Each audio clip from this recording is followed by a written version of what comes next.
Great decorating is all about the details, including a gorgeous textured set of coasters. How we love a coaster. Functional. And why not be beautiful? Quince has a gorgeous set of woven rattan coasters in 3 terrific colors with their own little holder that you're going to absolutely love. And if you haven't visited quince.com/DTT yet, get on over there. It's everyday elevated living without the markup. From crisp 100% linen bedding and soft organic cotton towels to airy curtains and premium kitchen tools designed for everyday use. And the best part?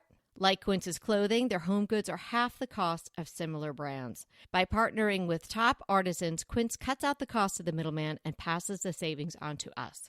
And Quince only works with factories that use safe, ethical, and responsible manufacturing practices and premium fabrics and finishes. Elevate your space with home essentials from Quince. Go to quince.com/DTT for free shipping on your order and 365-day returns. That's Quince, QUINCE.com/DTT to get free shipping and 365-day returns. Quince.com/DTT. Summertime is in full swing, and now it's your chance to catch up on DTT episodes from the archives. Anita and I are taking a little break to enjoy family, friends, and travel, and we hope you're doing the same, and that you'll take us with you on your trip to the beach, in the garden, or just chilling with a cool drink. Enjoy the rest of the summer, and we'll be back soon. And until then, remember, we are here to inspire you to create a beautiful home. Let's get started with today's episode. Small is the new big. Hi,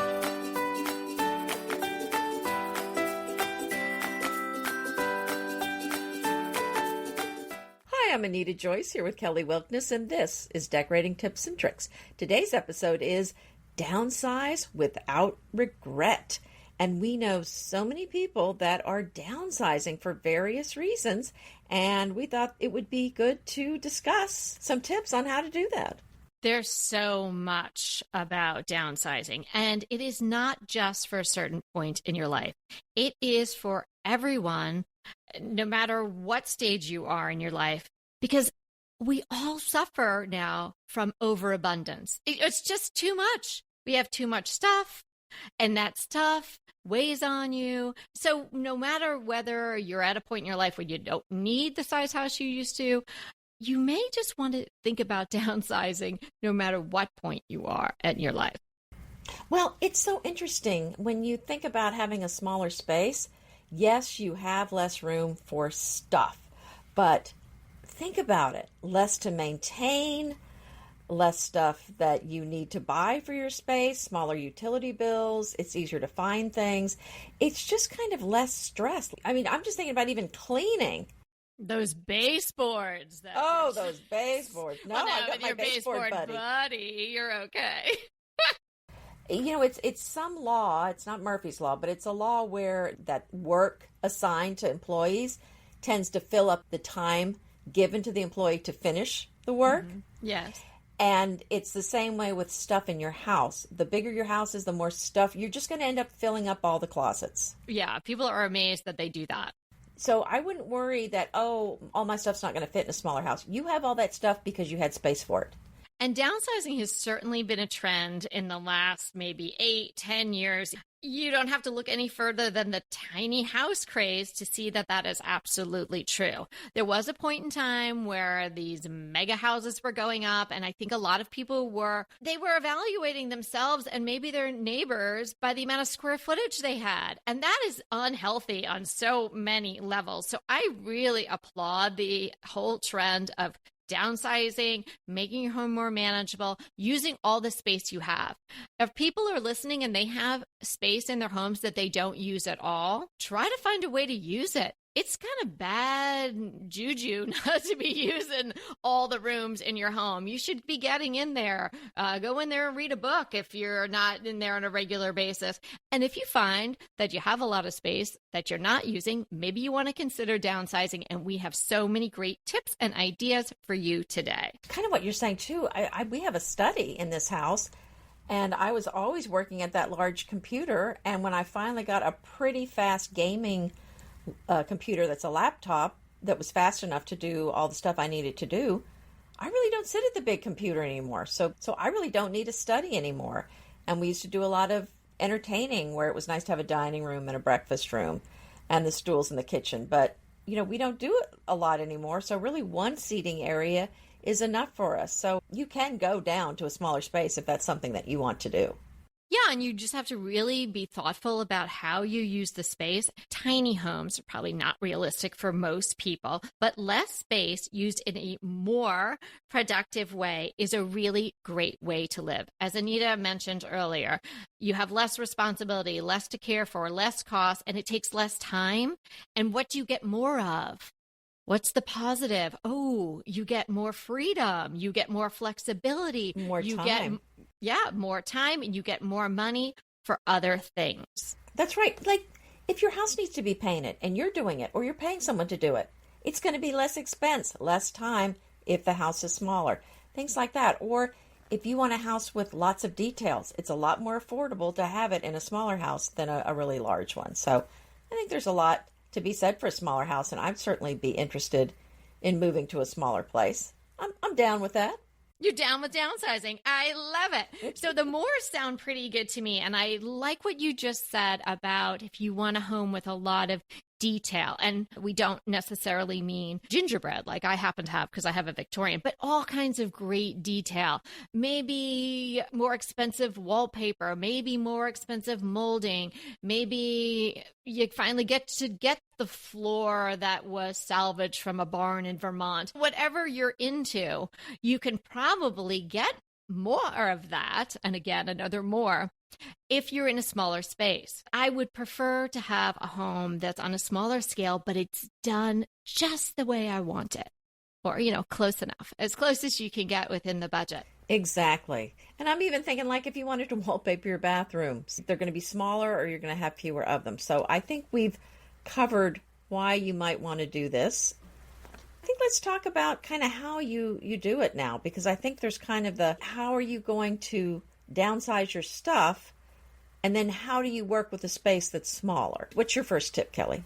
Well, in a not so big house, if you're in a bigger house now, or if you're in a house that just is too big for your needs right now, or too big for the amount of time that you're willing to put into it, think about moving to a space that's 1/3 smaller. Half as big is probably a little too dramatic. Most people can shave off 1/3.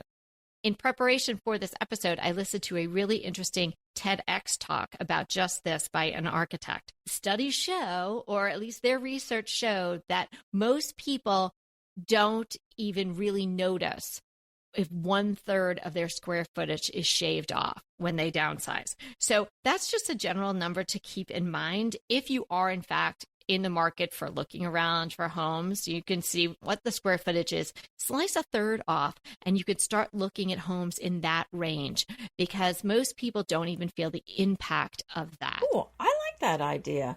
And if you're bold, you could do more than that. But I agree with you. I was afraid you were saying going down to 1/8.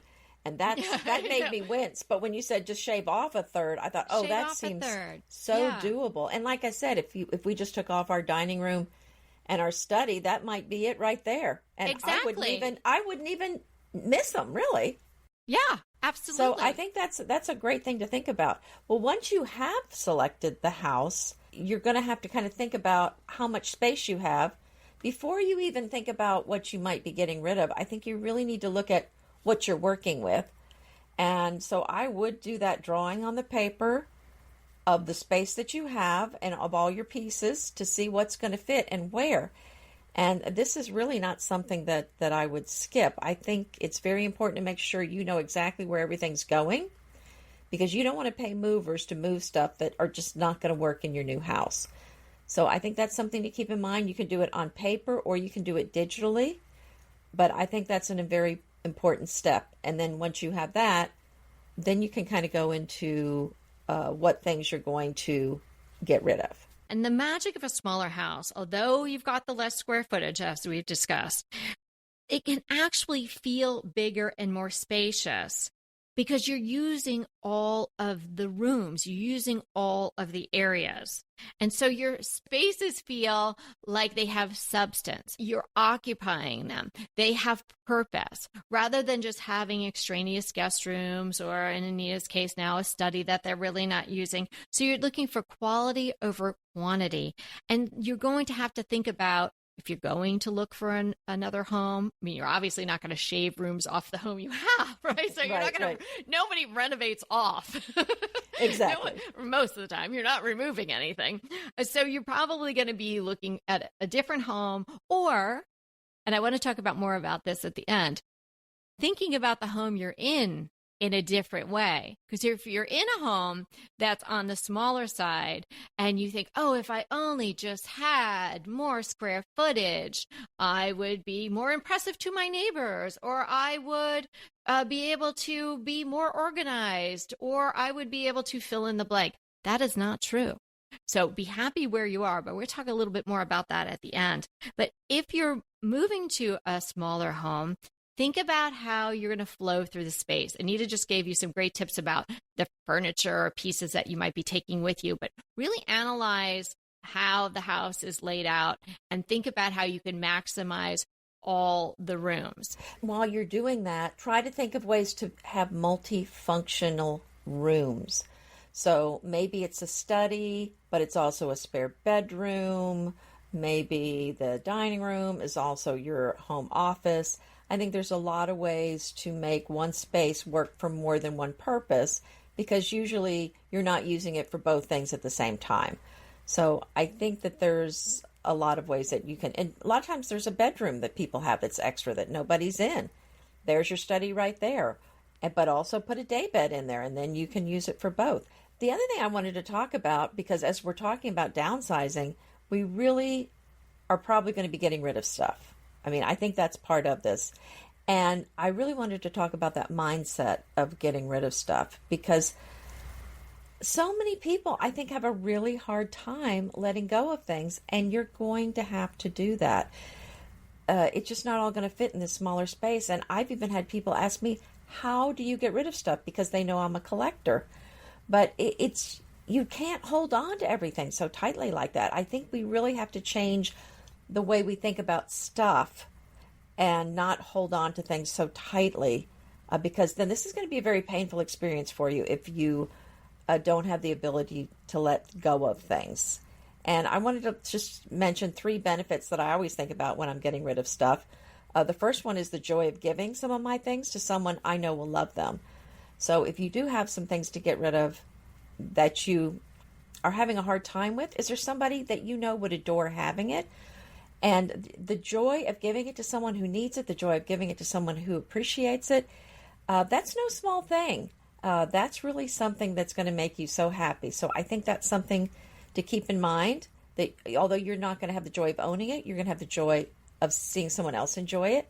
The second joy is the stuff that you sell.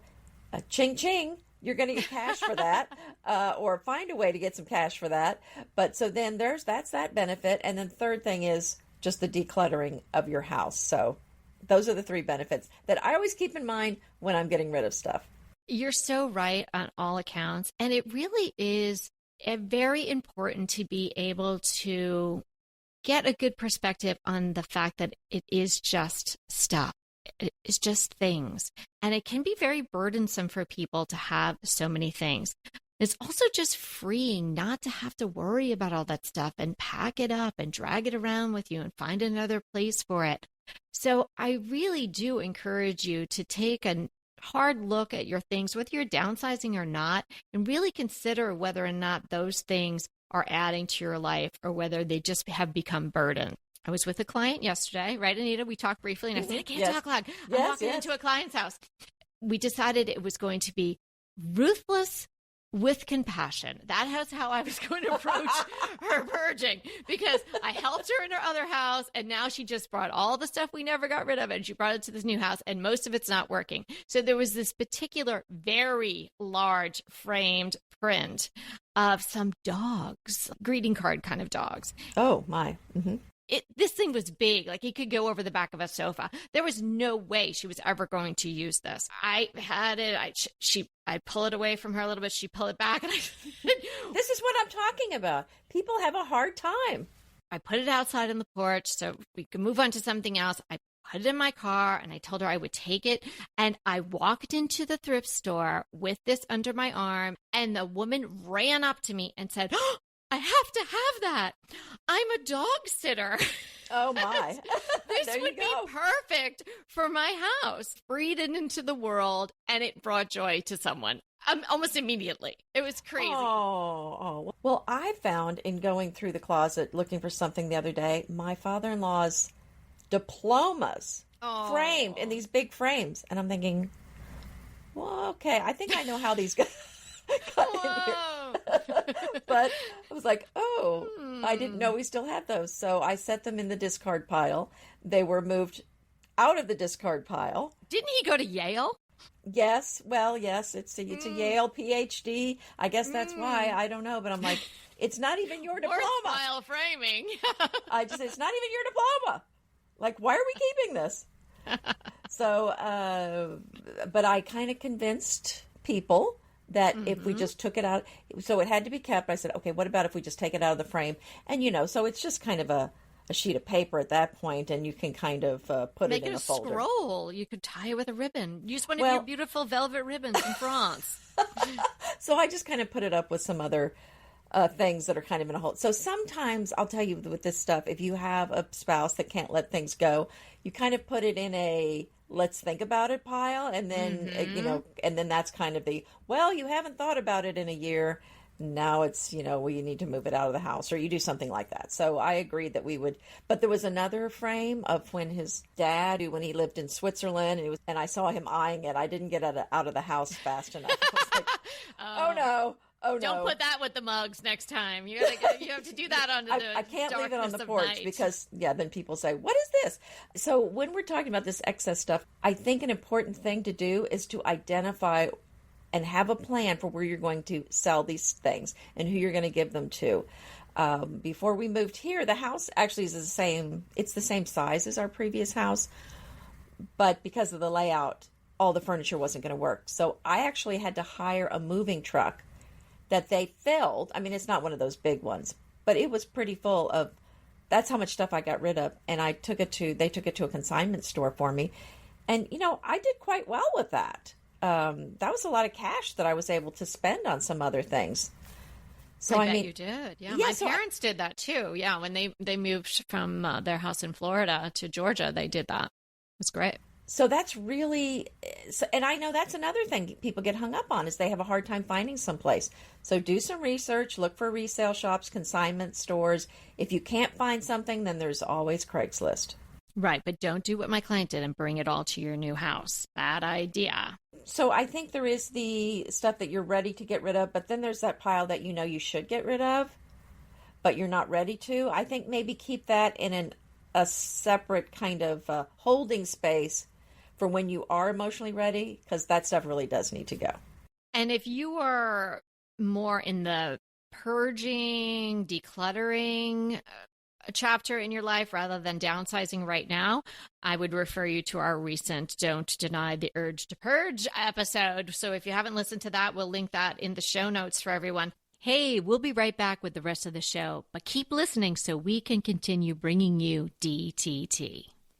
I can't stop using dupe.com. This is an amazing website, service, best friend. I absolutely love it. So you find something that you really want and it's too expensive, it's a budget buster. Then you use dupe.com and you can find almost the exact thing or very similar products for much less. So I was crushing on this incredibly gorgeous coffee table. I had it in my mind. I had it in my Pinterest boards. I had it everywhere, but I just didn't have it in my house because it was too expensive. When I learned about dupe.com, that was the first product that I tested. And boy, did I find some amazing dupes. And I purchased one. So the original was almost $3,000. And Dupe showed me many choices, all the way down to under $200. Now, you may think something this extraordinary is hard to use, but it's so easy. Just type dupe.com/ before any product URL in your browser, and boom, it instantly finds you less expensive alternatives. They even have an app and a browser extension you can download. No account required, no sign up required. It's completely free. That's completely free free to use. Stop wasting your money on brand names and start saving with dupe.com today. Downsizing is such a great idea on so many levels. And as I mentioned when we first started, so many points in your life. You don't have to wait till your kids are all grown and off in college to do this sort of thing. It's okay to say the house that I'm living in is basically not worth the effort anymore. It's taking too much of my time. I want to start a new business, or I'd rather be out in the garden, or I'd rather be going for a hike, or I'd rather be planning vacations, or what have you. You don't have to be a slave to the house you're in, and you are not judged by the square footage of your home. So find a home that suits you, that supports you and the people who live there with you, and that gives back to you a little bit rather than just sucking the life out of you. And I think that is something that is so important to realize, that it doesn't have to be a burden to live in your home. It should be joyful. And if you're listening here, you love your home and you love decorating, you love thinking about it, but if it's overwhelming, that's not good. It's not good for your mental health or your physical health, really. So if you are downsizing, something that trips people up often is storage. It's easier said than done to purge and get rid of. That's why we talk about it with you a lot, because it is a hard thing to do. But think about how you're going to create storage for the things that you actually do want and need to keep. So multi-purpose furniture is a great idea. There are so many options in that realm right now. Sofas with storage. I have that in the barn. It's fantastic. The whole chase lifts up, and I have in there the pillows and the blankets and a comforter and extra sets of sheets and things like that, because the bed pulls out. And we also have another sort of a little twin chaise that lays flat, because my daughters do have sleepovers out there often. So all that stuff can be right there, easy to get to.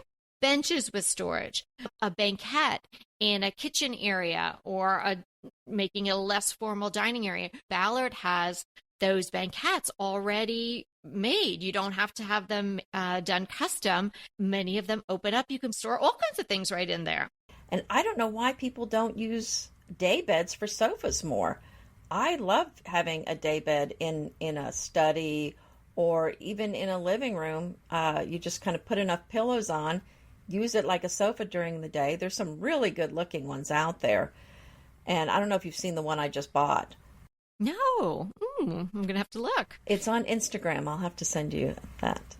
Yeah, but look right now. Oh yeah, go look.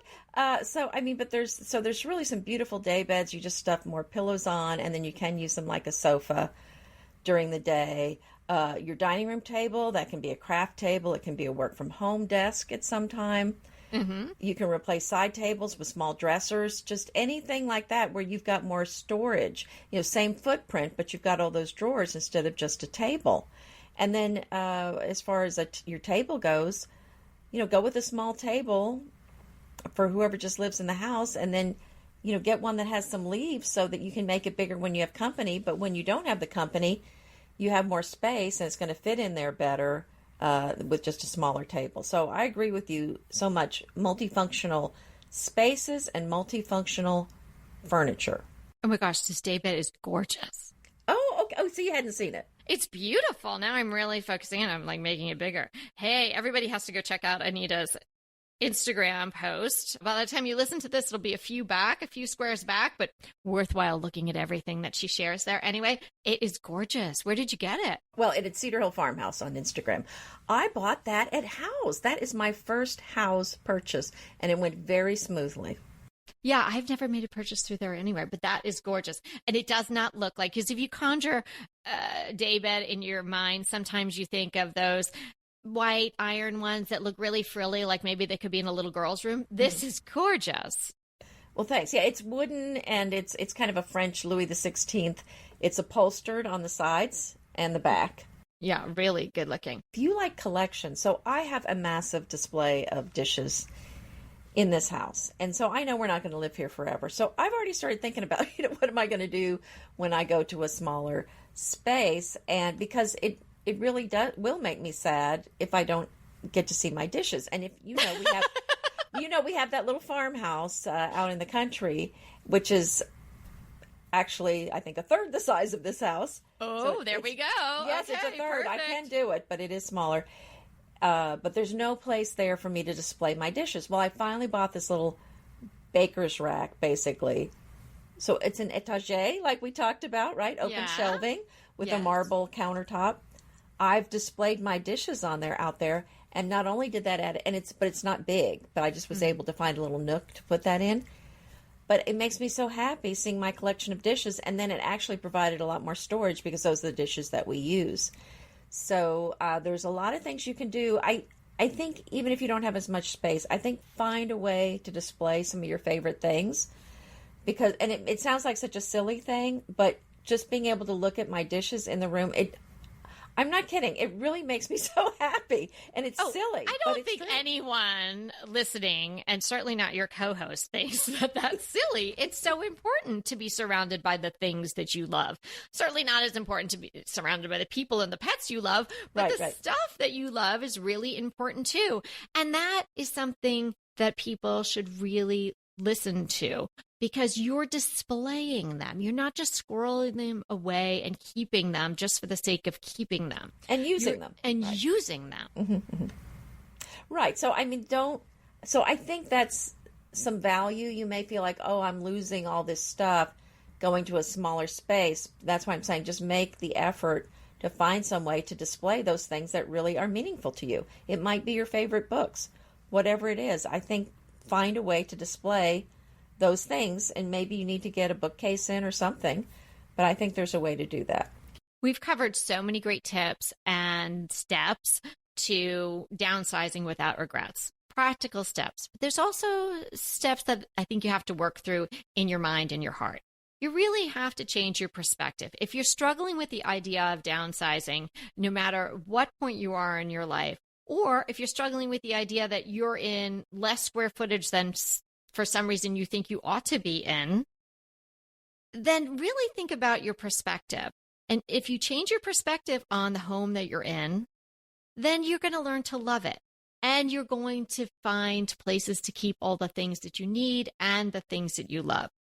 As Anita mentioned, if you have more space for storage, you will just fill it. But that doesn't necessarily mean you're filling it with things that are really making you feel good, really things that you even use or things that you will even need over time. So think about quality over quantity.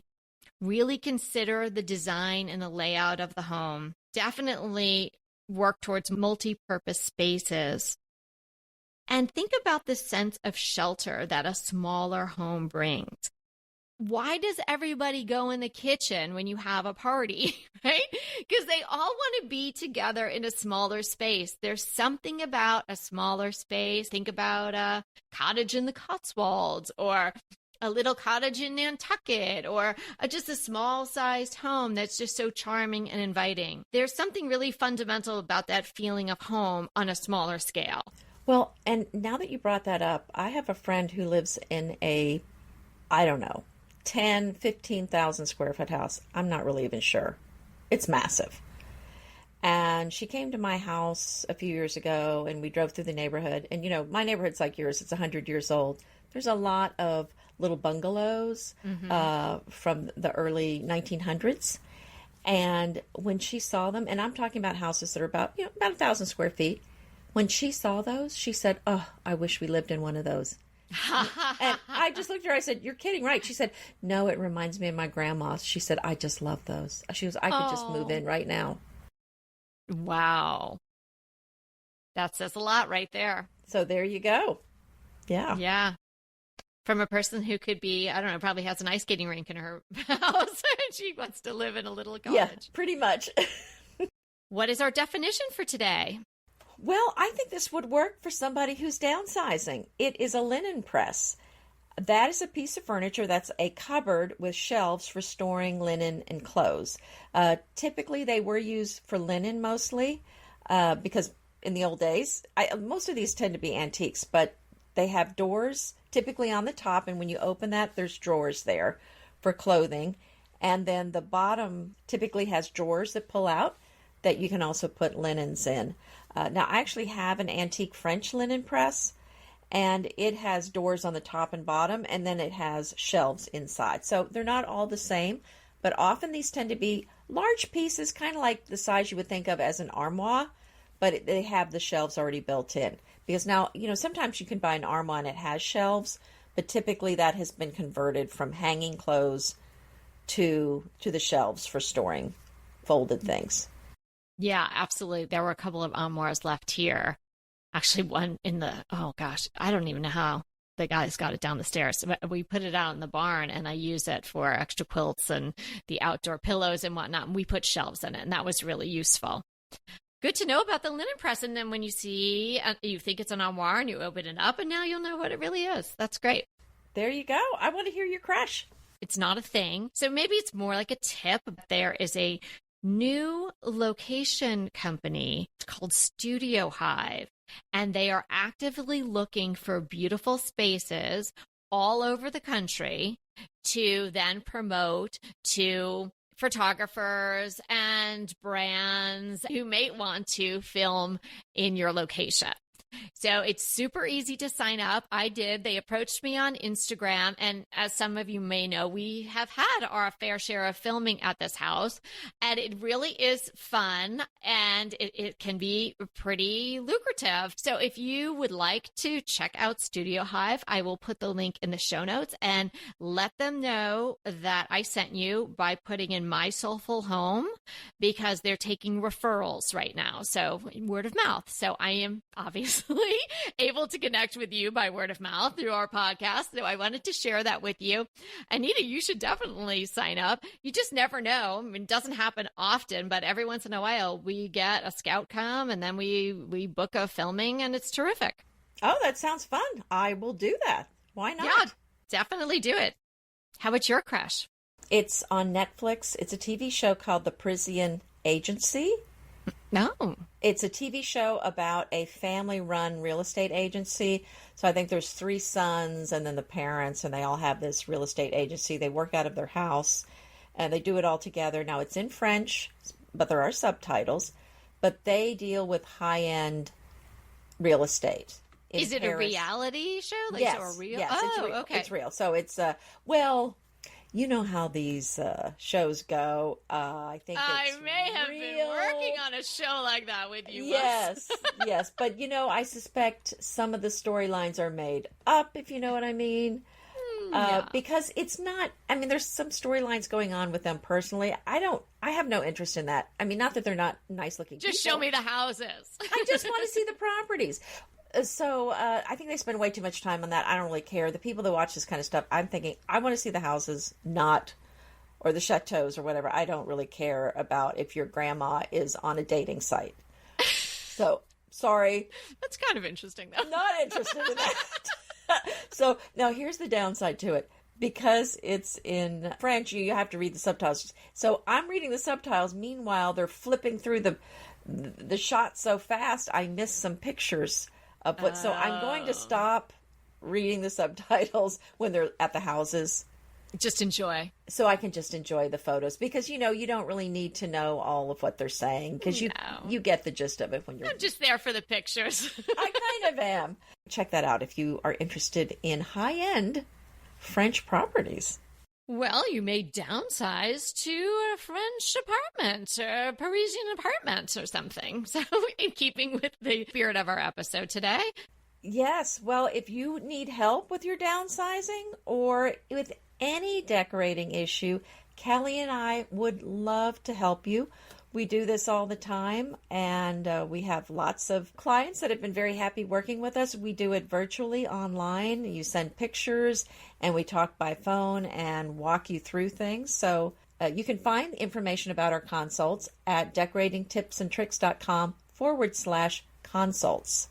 Thanks so much for hanging out with us today. And remember, we are here to inspire you to create a beautiful home. Until next time. Want to talk to us? Well, we really want to talk to you. So let's schedule a design consult. Anita and I are here to give you individualized, actionable advice on how to create the beautiful home you want and deserve. It's so easy to schedule a design consult with us. Simply click the link in the show notes or head to decoratingtipsandtricks.com/consult. When we talk to you on the scheduled time, we will be ready with so many great tips, advice, and yes, tricks. So sign up today for a design consult. We can't wait to talk to you.